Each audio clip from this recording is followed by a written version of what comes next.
What's up, world? It's Cam here. I just want to take the opportunity to make a CBP interview process update video through my whole hiring process, which has been about 8, 9 months. Other people's video has been very helpful, so I wanted to share my knowledge, my experience, to see if it can help anybody else who's going through the same process that I'm going through myself. Now, let alone, this started back in probably March of 2008 this year, where I was on USA Jobs going through applications and came across the CBP application process. So I thought, you know what the heck, let me apply.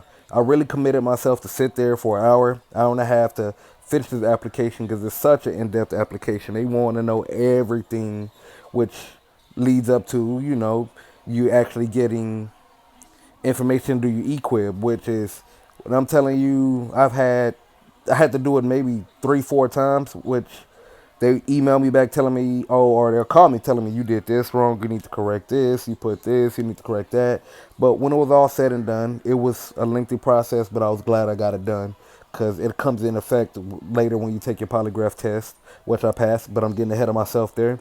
But let's go back to the entry exam, which a lot of people I've seen are scared of. I've seen read comments and talked to multiple people on other people's feed about how hard the test was. Now, mind you, they send you a study guide that you're able to study and get ready for the test. I mean, me, none. I was never a smart kid in high school. I was average, but I always used to have to study the past test. But this test, let me tell you, I studied none. I looked over it maybe from front to back just a little bit, but I was able to go and take this 4-hour test and finish in probably 2 hours, and that was with me taking my time and going rereading the questions and stuff like that. But as soon as I finished the test, the guy who administered the test just told me I passed and to look forward to another email. After that email, after completing the exam, I got an email stating that I should download this app. The app, it tells you the progress, how far along you are, if you have any kind of appointments when it comes to the physical fitness test, medical exam, your polygraph, your drug test screening, and stuff like that. I got an update probably in the next month or so about my medical exam. This medical exam was a part that I had some of the most trouble with because I went and took the medical exam. It's no problem. I'm prior military, so I'm still, in a sense, physically fit. Maybe 50, 60 pounds heavier than I was when I was in the service, but still, I could pass a medical exam. But after, I say, a week or so, I kept checking the app. I'm talking about, I can't tell you how many times a day I check this app just to make sure things are updated. I checked this app 5, 6 times a day. And I realized that my medical exam wasn't making any progress. It just says in progress or whatever. So it literally took me one day I called the CBP people and told them what had happened, and she was able to find my paper, pull out my paperwork, and tell me that actually the doctor who gave me the medical exam sent in the paperwork without his signature, and they was awaiting him to send the papers back with his signature on it. So me personally, I'm a kind of person who likes to get things done as fast as possible. I called the medical center that I had the medical exam at, asked to speak to the physician who gave me the medical exam, and asked him if he would please sign the papers and send them in. After that, the ball got rolling, and it took about another week before my actual medical status on the app updated, and I got the fitness test. Now, I've watched and I've read so many videos, read so many comments about people testimony saying how hard and how ready you should be for the fitness test. Like I'm saying, I'm 220 pounds, 60, 70 pounds heavier than I was when I got out the Army. Really not that physical of a guy. I don't work out as much as I should, but I passed that fitness test with no problems. The push-ups, as soon as I hit the minimum, the guy asked me to stop. The sit-ups, as soon as I hit the minimum, the guy asked me to stop. And I'm not gonna lie, the 5 minute step test, you get your work out of it. Just if you continue to move up step and step and step, you're gonna pass. I mean, it's gonna hurt for a little bit, but the reward actually getting that pass is so much more rewarding. So I was happy I got that.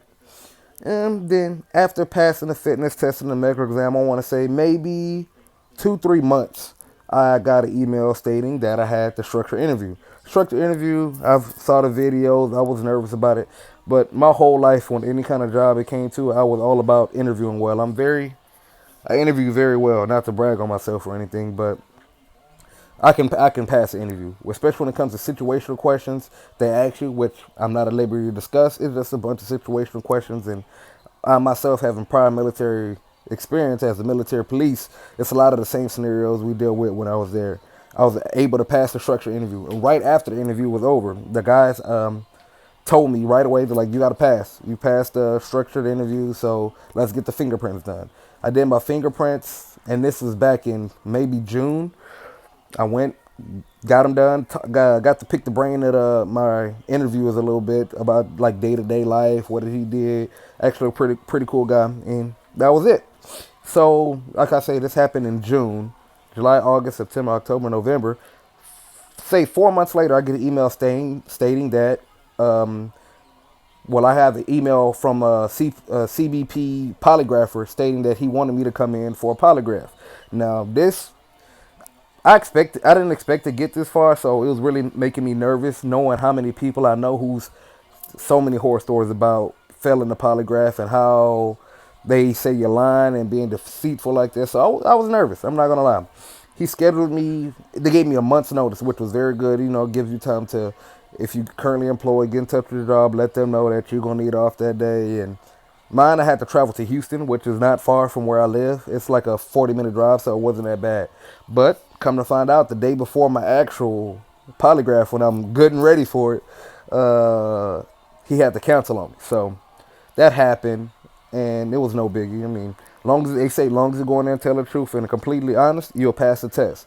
Which I learned a month later when they scheduled, which today. Nervous as all get out. I went in and took my polygraph test, and they ask you questions about your past. Like they state you. My examiner did a really good job of making me feel comfortable about the test and letting me know there's no such thing as a perfect candidate. That everybody has a past. Everybody's nobody's perfect. Just to be honest with it, and then you have nothing to worry about. I mean, I can't tell you about the question they asked because I'm not supposed to, but it was a fair process. And I really enjoyed actually. Now that it's over, I enjoyed the polygraph process. The hiring process I've been going through, like I said, 8 months, is it's been.